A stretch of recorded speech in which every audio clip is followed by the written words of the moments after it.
Why is this happening? It's happening because Putin is losing the war. Anything he and his goons can do in the United Kingdom to make people waver in our national support for Ukraine, that's worth his while. If they could find a jackal to take a shot at him, they would do so. There's no doubt about that. Once somebody's a psychopath, they're always a psychopath. There's nothing you can do in Putin's case.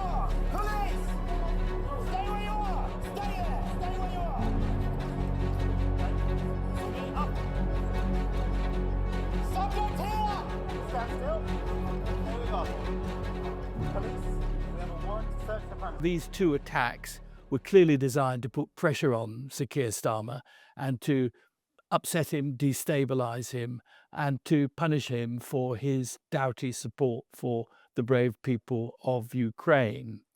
I think Ben Wallace, of course, had inside experience, which I haven't, national security machinery, is bang to rights when he says this is intelligence-led and it's intelligence-led by Putin. One remove, two removes, possibly at three removes, so that the traces are not as distinct as they would be if there were a direct line of command, as there was in the case of the Salisbury attack, for example, on Sergei Skripal. That's because we, together with our European allies in particular, have made the environment far harder for Russian intelligence to penetrate us. We've got this new national security law in the UK, which is extremely important, and it allows MI5 to know exactly who is who in this case, the Russian embassy here. So why do I say it is an intelligence-led attack on the Prime Minister and of the gravest seriousness? The answer is because if it were one attack by two people who are, I have to say, fairly gormless, Mr. Lavrinovich and Mr. Pochinok. I mean, one of them didn't even know who Sir Keir Starmer was, and that's no surprise. One attack would be highly suspicious, but two attacks are clinching evidence. They got hold of a car that Sir Keir had previously owned. Now, that's very, very difficult. It's against the law, of course, to identify a previous owner of a car. And that will worry the DVLA people, it will worry MI5. But then also to know that the house lived in by Sir Keir's sister-in-law is Sir Keir's property, and to attack that means that there was somebody steering these two useful idiots from Moscow's point of view. The fact that they were Ukrainian in some form or another is, I think, irrelevant, although it is interesting to see, for example, from my ex-Twitter account over the past 24 hours, being bombarded by people using very bad English mostly to say this shows that the Ukrainian people hate Sir Keir and that they want to be part of Russia. All that's playing in. But no, why is this happening? It's happening because Putin is losing the war.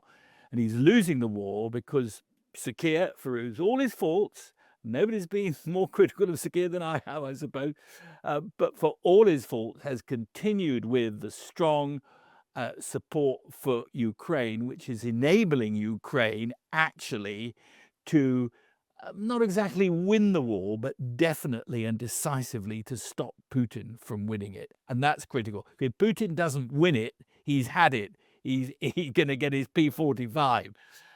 So this is really critical for him. And anything he and his goons can do in the United Kingdom to make people waver in our national support for Ukraine, that's worth his while. So that's how I see all of this fitting together. Well, the practical purpose is, as far as Sir Keir is concerned, as I say this, I think this is a personal attack on him. They can't get anywhere near 10 Downing Street. I mean, cabinet ministers can't get anywhere near 10 Downing Street without showing passes and being authorised. So security is very, very tight. And if you can't get directly to the Prime Minister, which I think they would probably like to do, if they could find a jackal to take a shot at him, they would do so. There's no doubt about that. And it's not just him, it's other European leaders. So the tactics that they employ, because thanks to our National Security Act, and thanks to the work of the counter-terrorist police and MI5, the working environment for Russian agents in the UK is tough, but it's even tougher for Russian officers. That is to say, the people giving the orders.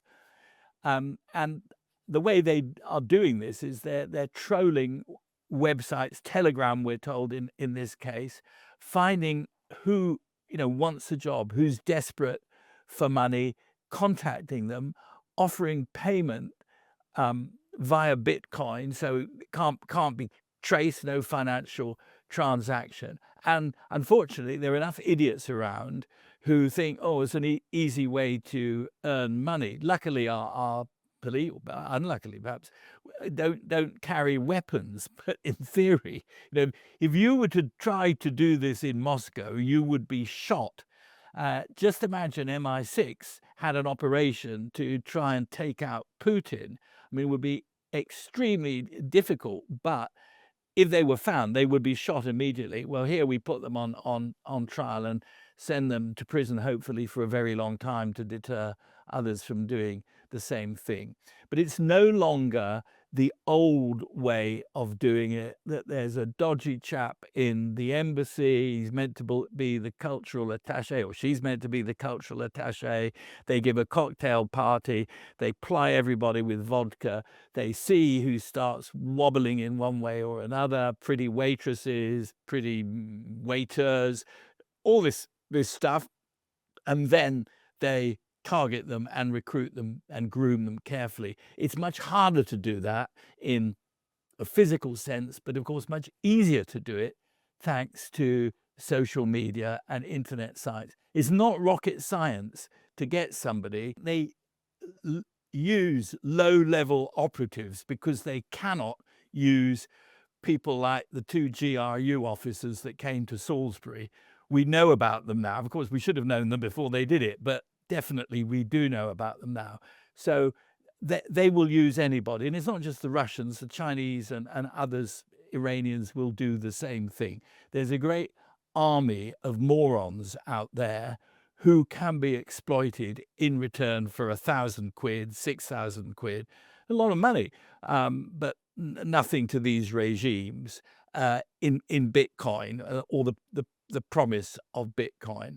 So I don't think that bit of it is too hard. But I think what is very clear is that this is being orchestrated at 1 or 2 removes from Putin himself. So we're told this young guy who is the, what was it called, L Money, that he is the son of an extremely rich friend of Putin's. And in a way, Putin's having a bit of fun in authorizing this kind of operation. It's daring do, and if this guy is caught or whatever, is of no interest to Putin. Putin is sacrificing. Well, I just saw the figures the other day. Amazing. 30,000 Russian troops are being killed every month on the Ukrainian front right now. The head of GCHQ has told us that Russia has so far lost 500,000 dead soldiers, had 500,000 killed in the war against Ukraine. Putin couldn't care less about a young man in his 20s being caught. But he thinks it's worth a punt, and he thinks it's worth a punt because he believes that we can't hit him back like for like. People like me, of course, think we should be doing that, but he knows that at the moment we're in no position to hit him back like for like, and so he will continue to try it along with other malevolent and malign actors that threaten us. And again, for people like me, this is a very strong argument. It looks piffling in a way, and Sir Keir hasn't mentioned it.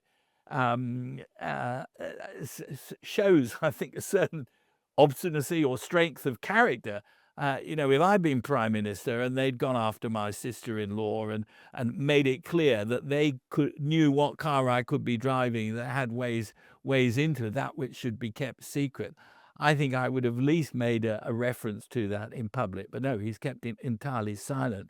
And it's worth noting that Helen Flanagan, who's head of the counter-terrorist cops in the Met, specifically said, underlined the fact that there was no evidence to link these two idiots with any state actor. That's a very curious statement for her to make, and I think she was advised to put things like that. But as people will, in my profession, will always say, an absence of evidence is not evidence of absence. So you may not know for sure who's behind this, but it doesn't mean that these people identified by the BBC in this case are not behind it. They almost certainly are. But it is about protection. It is about keeping our people safe. The first duty of any British government, all the PIP payments, the welfare payments, all of that pales totally insignificance with keeping our people safe. Yeah, well, again, there needs to be a big national security defense debate about how we deal with this. I mean, it is clear to people who use the social media, Twitter particularly, X particularly, that there is a vast army of people out there trying to attack those who draw attention to Russia's malign and life-threatening, the two attacks that could actually have killed people. So there is an army of electronic warfare specialists. They may be bots, machines, or they may be just the same sort of idiots that you can hire here in the United Kingdom, trying to frighten people off. And the question is, what should we in the UK be doing about that? And there's sort of two schools of thought. The one school of thought says, ignore them. They're like noisy children in a restaurant. Just ignore them. And if you don't react, they'll go away and bother somebody else. The other school of thought says we need to be much more proactive and sock it back to them. And I have to say, I respect those people like Kieran Martin, for example, professor now at the Blavatsky schools, argued very strongly, whatever you do, you should not get into an aggressive cyber war with the Russians. It's pointless, a waste of time. And I respect what he says. I can see the logic in what he says. However, I think we should be doing far more than we appear to be doing when it comes to using all the means at our disposal. Of course, Putin can easily turn off, and has done, the internet tap, but it's clear that our messages do get over one way or another. And using all the tools that we have to influence people in Russia, to tell them the truth about the war in Ukraine, that Putin cannot win it. He can't win it. And it's got to the stage now where the Ukrainians can send drones at St. Petersburg, and when Putin doesn't even dare have his annual May military fly past and march past arrangements. So not winning, and we need to tell the Russian people. The attacks that Ukraine has carried out on the oil industry in Russia, the oil industry being the chief way in which Putin continues to finance this war, have reduced the oil output of Russia by 20%. Now, they're still selling some of it in their shadow fleet. We were delighted when we finally boarded a Russian tanker whose captain, as we say, is now helping the cops with their inquiries into the matter. But, we should have done this a long time ago. And when John Healey, the defense secretary, said some months ago now, his message to Putin, we know what you're doing, we see you, we know what you're doing, he didn't add the third bit of that is, and we're going to come and take your ships away. Because, of course, Putin knows what we're doing and what he's doing, and he knows that we can see him doing it. But I think we need to be stronger, and hopefully that's what G7 are going to agree on.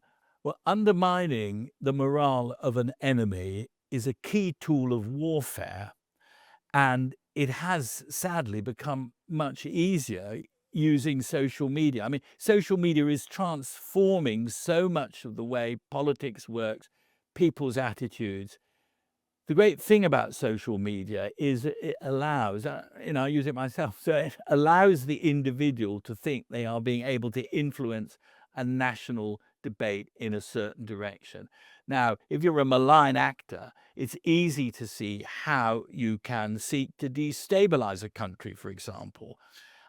It's not rocket science to think if you plaster posters on mosques saying destroy Islam and Muslims out, somewhere you're going to find somebody that is going to retaliate and cause a fracas. And these are straightforward ways of sabotaging a country's resolve and sapping a country's morale. And we know, I think it is fair to say that the vast majority of British people are decent people and fair people. And they're very clear when it comes, for example, to immigration, what they will accept and what they won't accept. And a government that doesn't take note of that is kind of a suicidal government. But people do feel rage and they do quite clearly feel violent. Now, that is all absolutely to Moscow's liking. That is the way it sees to dividing us. And if we can be divided as a nation, then, so they think, our support for NATO and above all our support for Ukraine, because Ukraine is crisis number one for Putin. As I say, if he can't win this or have something that looks like a win, he's had it and he knows it. And therefore, it is the most important thing. And kind of riots and disturbances that put ordinary decent people in the camp of people who are malign against the forces of law and order in this country. Now, that is absolutely what Putin will like. It's absolutely what the Ayatollahs will like. So stoking that up with grievances and above all false information, because that's the thing, as I say, Sir Keir Starmer has been silent about this, and that silence allowed the Russians to see opportunities that they could seize. Well, again, people like me have been saying for some time that he is a psychopath. He's bonkers. And yes, you may say President Trump seems to have lost it a bit, and I think I would agree with you. But he's not a psychopath.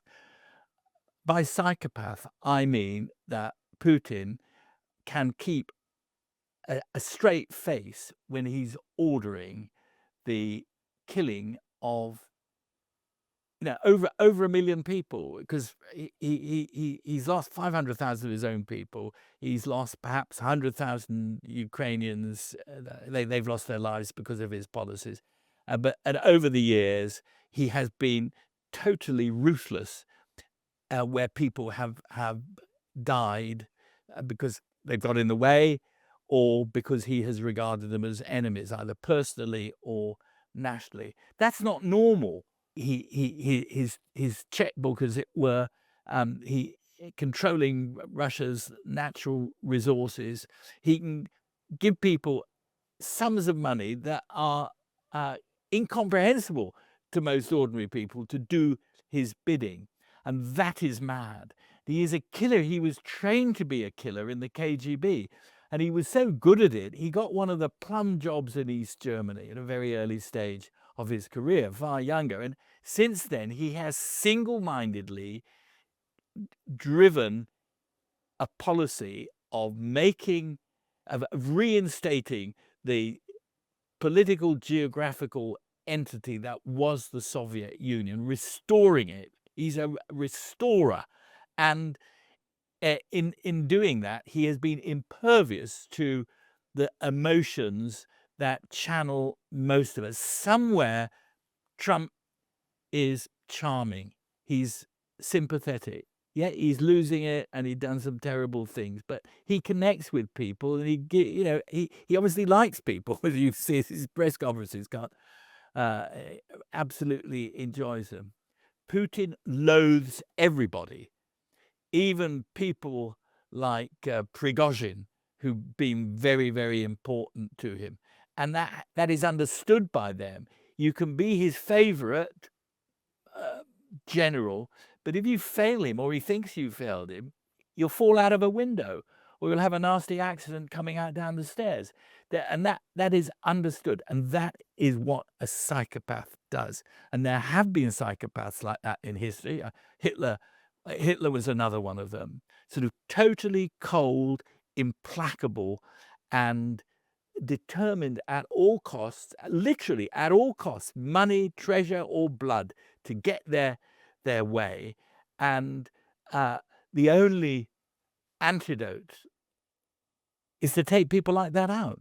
I mean, that's why, again, I said Zelensky should not pull his punches here.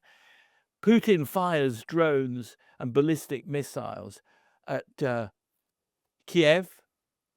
Repay that with interest. Take out the Kremlin. Destroy it. Blow it up. It's not going to make Putin nicer if the Kremlin is not blown up. It's not going to make him all of a sudden charming, because once somebody's a psychopath, they're always a psychopath. There's nothing you can do in Putin's case. So he's desperate.